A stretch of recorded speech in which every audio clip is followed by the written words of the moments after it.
છેલ્લા 4 વર્ષમાં માત્ર ગુજરાતભરમાં નહીં પણ સમગ્ર ભારતભરમાં પોલીસના ચોપડે નોંધાયેલા ગુનાઓની સંખ્યા દિવસે ના વધે એટલી રાતે વધી રહી છે. એ આંકડાઓ વિશે જો વિચાર કરીએ ને તો રાતની નિંદર વેરણ થઈ જાય છે. ચોરી, લૂંટફાટ, બળાત્કાર, હત્યા, વિશ્વાસઘાત, આટલું બધું કેમ અચાનક? માણસો સંબંધ બાંધવામાં જેટલી ઉતાવળ કરે છે ને ટકાવી રાખવામાં હંમેશા નિર્બળ પુરવાર થાય છે, અને એમાંય ખાસ કરીને પ્રેમ સંબંધ. આવા સંબંધોમાં કોણ સાચું અને કોણ ખોટું એ પુરવાર કરવું ખૂબ જ મુશ્કેલ જ નહીં પણ અશક્ય બની જતું હોય છે. આપણા જ ગુજરાતના અમદાવાદમાં રહેતી સેજલ નવા વર્ષના દિવસે ખૂબ બધા અરમાનોની સાથે નવી જિંદગી શરૂઆત કરવાની તૈયારી કરતી સેજલ, પણ એ બિચારી સેજલને ક્યાં ખબર હતી કે આ શરૂઆત તો એના અંતની શરૂઆત થઈ હતી.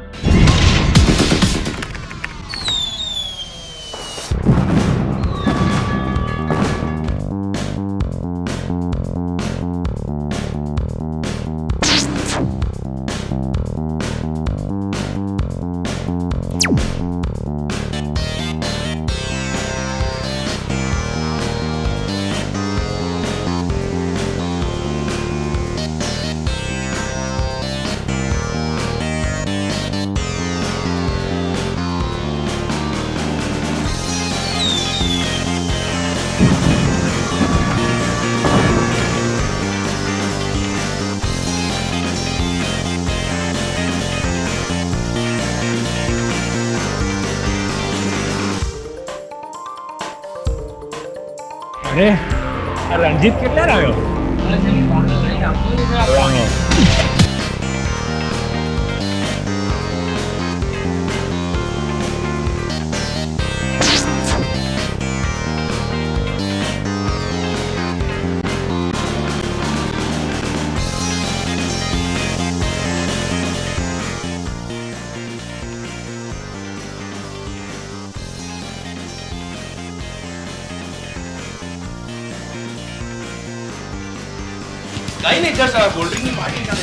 અરે ગુજરાતમાં તો દારૂબંધી છે, આ તો કોલ્ડ ડ્રિંક્સ છે.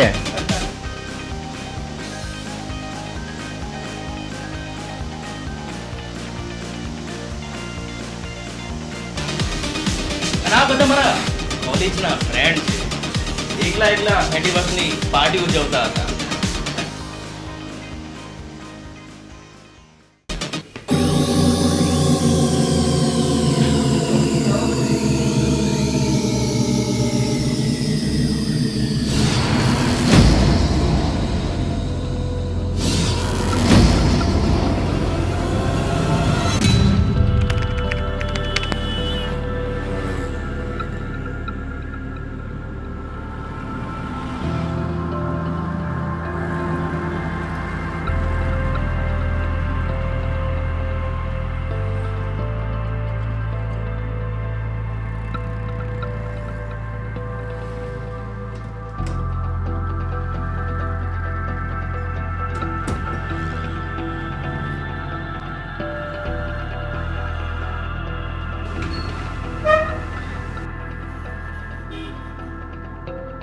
ઓહ સોરી જાન, મને આવવામાં થોડું લેટ થઈ ગયું.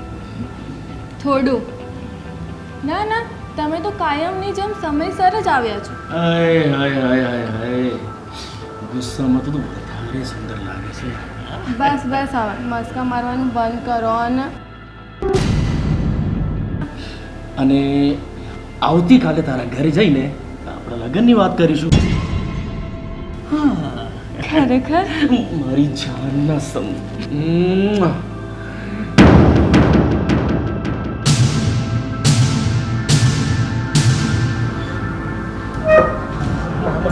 માલતી તું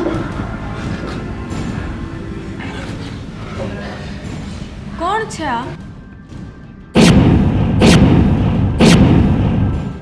આ સવાલ હું તમને પૂછું છું રણજીત, કોણ છે આ?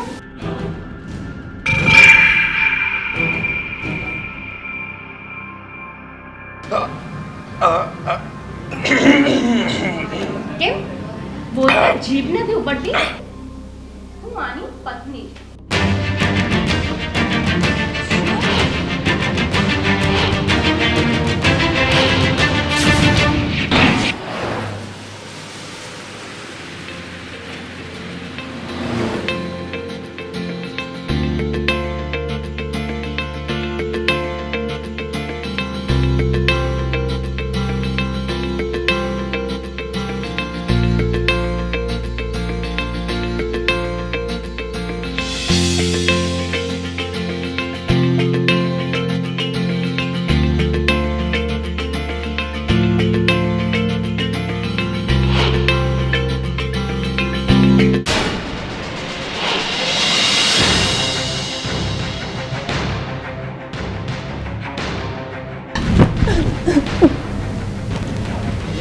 શું થયું?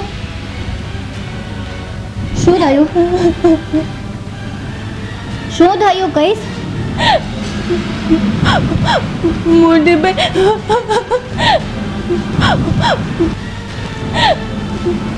શું થયું? તેણે મારી સાથે દગો કર્યો. કોણે? રણજીત પરણેલો છે મોટીભાઈ.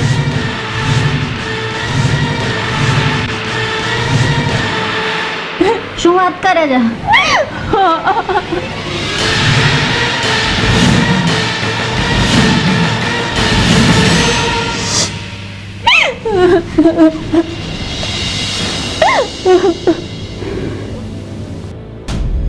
સેજલની બહેન રાધાના લગ્ન ખૂબ જ નાની ઉંમરમાં થઈ ગયા હતા, પણ દુર્ભાગ્ય એના પતિએ એના પર ખોટા આરોપો મૂકીને છૂટાછેડા આપી દીધા હતા. સેજલની પરિસ્થિતિ જાણ્યા બાદ એની બહેન તરીકે નહીં, દોસ્ત તરીકે એની પડખે ઊભી રહી હતી. એને સાંભળી અને સંભાળી રણજીતને ભૂલી જવા માટે કહ્યું, પણ રણજીતે સેજલનો પીછો નહોતો છોડ્યો. અવારનવાર એને ફોન કરતો રહેતો.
શું છે?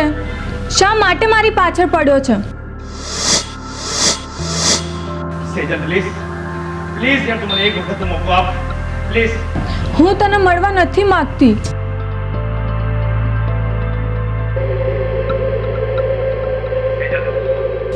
જો હમણાં દિલ્હી છું, 31 ડિસેમ્બર હું પાછો આવું છું. તું મને મળવા આવીશ ને પછી તું બધું મને ભૂલી જા. ખાલી એક વખત મળવા આવી જા મને પ્લીઝ. મને વિશ્વાસ છે તું મળવા આવીશ મને. હું તારી બધી જ ગેરસમજ પૂરી કરી દઈશ. પણ મારી વાત તો સાંભળ. તને મળવા આવું છે બસ. હલો.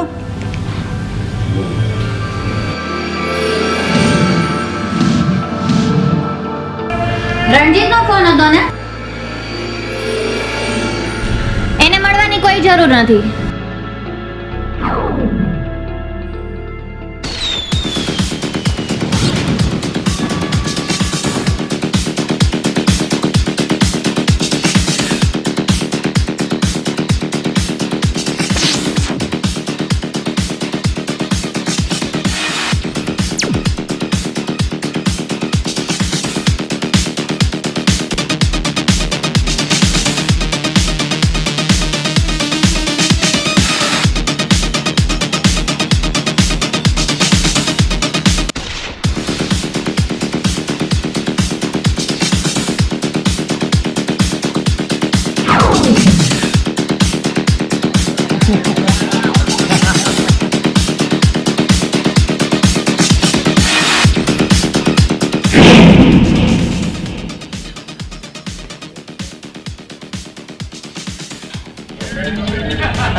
સેજલ અતિથિ હોટલમાં બેભાન પડી છે.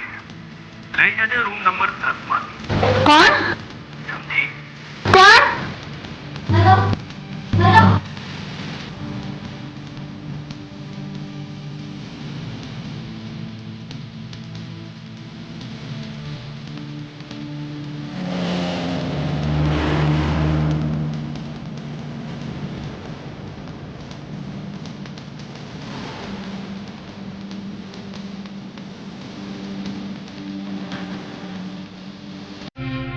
સેજલ સેજલ શું થયું મારી નાનકી શું થયું સેજલ કંઈક બોલ તો ખરા નાનકી પ્લીઝ નાનકી હા હા બોલ શું થયું હોસ્પિટલમાં પણ સેજલને દાખલ કરવા કોઈ તૈયાર નહોતું. બધા કહે પહેલા પોલીસને ઇન્ફોર્મ કરો.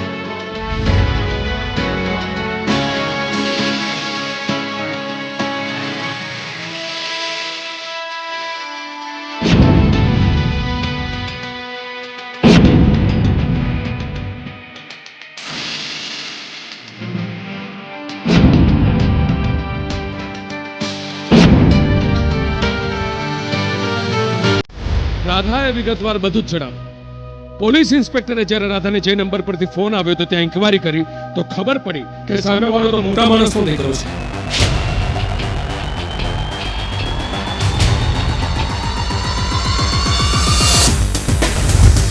હોસ્પિટલના પ્રાંગણમાં પણ પોલીસે સેજલને અણિયાળા સવાલ પૂછ્યા.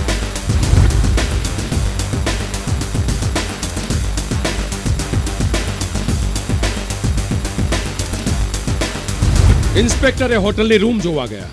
ત્યાંના મેનેજરે પણ ઇન્સ્પેક્ટરને ખૂબ સપોર્ટ કર્યો.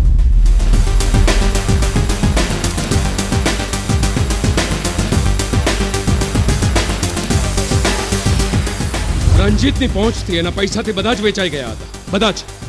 પોલીસ, હોટલવાળા, ડોક્ટર્સ. હવે બિચારી સેજલને પણ કશું જ સૂતું નહોતું. એ બિચારીનો એક જ માત્ર સહારો હતો.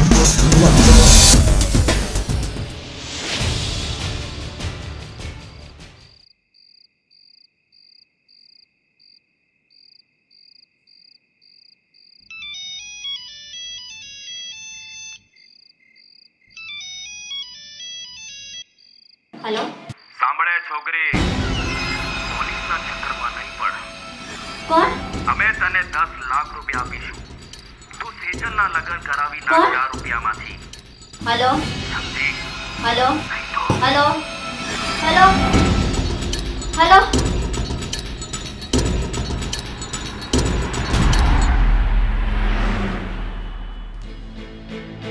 સર રાત્રે ફોન આવ્યો હતો. અચ્છા, કેટલા વાગે? લગભગ 11 સાડા 11 થયા હતા. શું ધમકી આપી? સર એમણે કીધું કે પોલીસના ચક્કરમાં ના પાડશે 10 લાખ રૂપિયા લઈને જતું રહ્યું. 10 લાખ રૂપિયા? પણ 10 લાખ રૂપિયા તમારા માટે કઈ ઓછા ના કહેવાય. ઇન્સ્પેક્ટર આ તમે શું બોલો છો? આ બેન સામેથી હોટલમાં ગયા હતા એમને મળવા. એમના બહુ અંગત સંબંધ હતો. કેમ ખરું ને? ઇન્સ્પેક્ટર તમે મારી મદદ કરો છો કે મસ્તી? અમે તો મદદ કરવા જ બેઠા છે, પણ મસ્તી તો આમને હતી. શું જરૂર હતી એમને 31મે રાત્રે જવાની?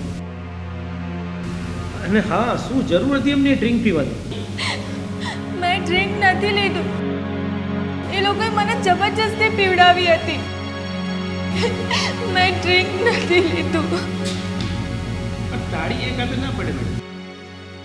તમે કહો છો મેં 5 અરદોનો હું જેલના સળિયા પાછળ ધકેલી દઉં? એ બી માત્ર તમારા કહેવાથી. અમને એવા હોટલમાંથી કોઈ પુરાવા જ નથી મળે કે જેનાથી સાબિત થાય કે એ લોકોએ એમની સાથે જબરજસ્તી કરી છે. માણસના માટે નથી લખ્યું હતું કે એ ગુનેગાર છે. અમારે સાબિત કરવું પડશે. આ તમારી બેન સામેથી હોટલમાં ગઈ હતી એમાં એમનો શું વાંક? મારો કઈ વાંક નથી મોટી બેન. આમાં મારો કઈ વાંક નથી.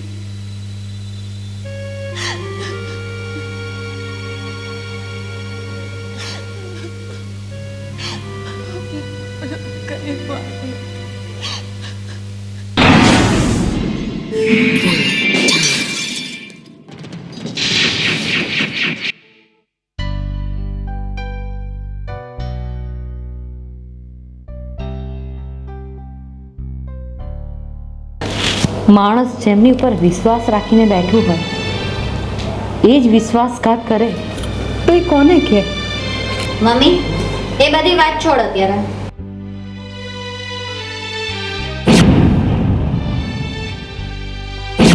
હું આની પત્ની છું. અને વિશ્વાસ છે તું મળવા આવીશ મને. હું તારી બધી જ ગેરસમજ દૂર કરી દઈશ. તને મળવા આવું છે બસ.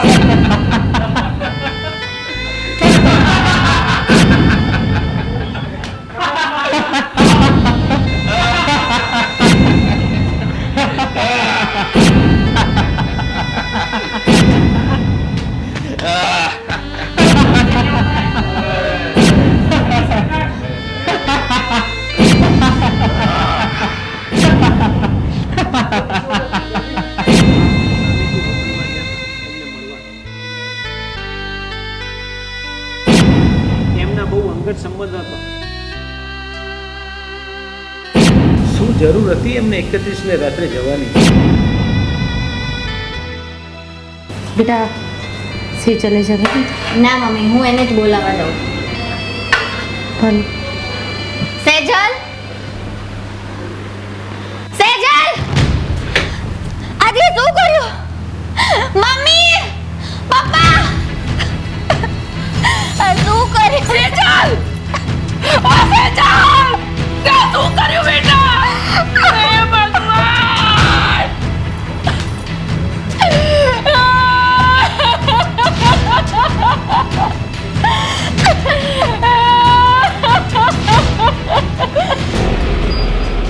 શું સેજલ અને એના પરિવારવાળાઓને ન્યાય મળશે? અપરાધીઓને સજા મળશે? આ જે સવાલ તમારા સૌના મનમાં રમી રહ્યો છે એ જ સવાલ મને પણ પજવી રહ્યો છે અને આ દરેક સવાલોના જવાબ મળશે ક્રાઇમ ટાઈમના આવનારા એપિસોડ. જોવાનું ચૂકશો ને. Crime time, fight against crime.